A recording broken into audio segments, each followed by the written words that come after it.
Breaking news out of Major League Baseball, where reigning American Cy Young winner Justin Verlander has agreed to a 2-year deal with the New York Mets worth $86 million. That has been confirmed by our MLB insider Jim Bowden.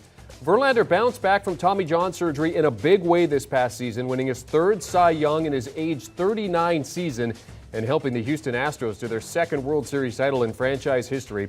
With the Mets, Verlander will pair with Max Scherzer at the top of the rotation. It will also help offset the loss of Jacob deGrom, who signed with the Texas Rangers last week. We're going into winter meetings this week, and there was expected to be some movement. Verlander first out of the gate, 18 wins last year, first in the American League. Also first with his ERA of 1.75. And you see the average fastball, 39 years old, still throwing at 95 miles an hour.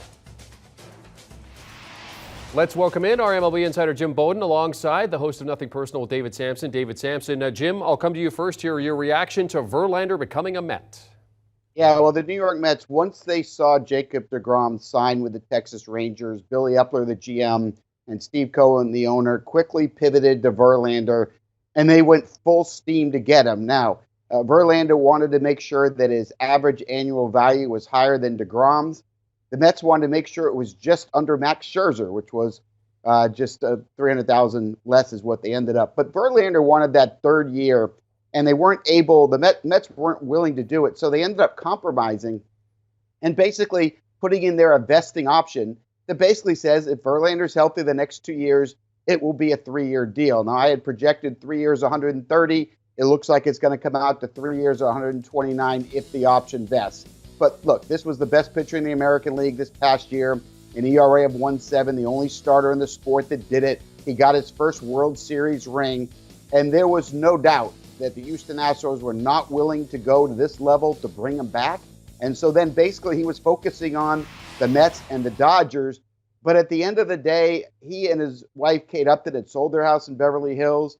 Kate Upton has a lot of work in New York City. So New York ended up being a real good destination for them geographically, and for the Mets, they had to get that ace after deGrom left to pair with Scherzer at the top of that rotation. So very important sign for the Mets. I think it's a good value deal for Verlander as well. David, we were expecting a deal to get done this week. We're expecting Aaron Judge news at some point, but we're expecting the Verlander deal to get done during the winter meetings. How important was it for the Mets to get this deal done this quickly? Oh, I don't think it was important at all. I think that the Mets said we're going to get somebody. They know they've got the money to spend. They weren't worried about someone giving 3 years to Verlander because the new thing is to go very, very high but keep the number of years down to mitigate any sort of health risks or mistakes. But the question for Mets fans, he's a good replacement for deGrom, was healthier than deGrom, started more games.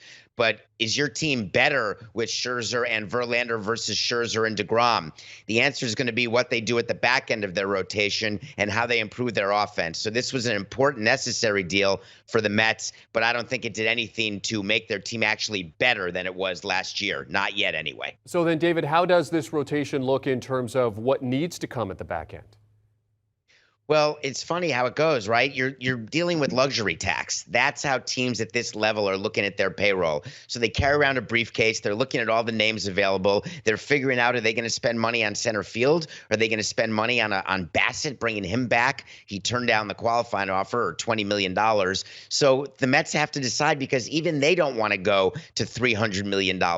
So what you do if you're the Mets is you've got to let the market unfold just a little bit. I understand going to get Verlander, but they didn't have to give him the third year. That's why this got done. Verlander knew he wasn't going to get it, but there's really no rush right now to keep going. Jim? Yeah, there's no doubt that Billy is out there trying to not only add another starter, but they're also doing a lot of work on a reliever, as well as trying to bring Brandon Nimmo back. Now, understand this in terms of Nimmo. His marketplace is absolutely blowing up. So they've decided to pivot over the last 48 hours, and they're now in negotiations with Andrew Benintendi as a backup plan if they're not able to get Nimmo.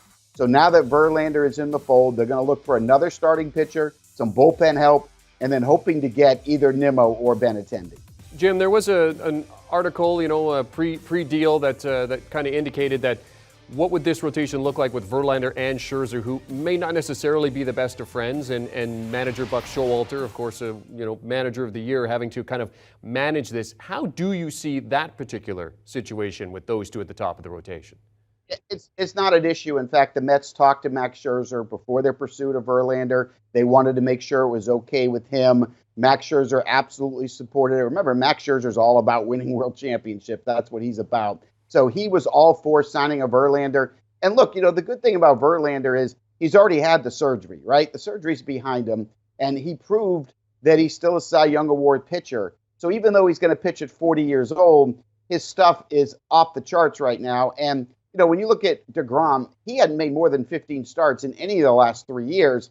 After watching Verlander this past year, I think the Mets could feel a lot better that he has a better chance of making 30 starts than DeGrom would have. But in terms of the relationship, to answer your question, between Scherzer and Verlander, that was a long time ago. There's no issue right now, I'm being told. It is very rare to go to your players and ask about a free agent signing or ask about bringing in a guy on a trade. We did it once with Stan because he got hit in the face by a pitcher, and we didn't want to bring Fires in unless Stan said it was okay. But that's the only time I can ever recall going up to a player.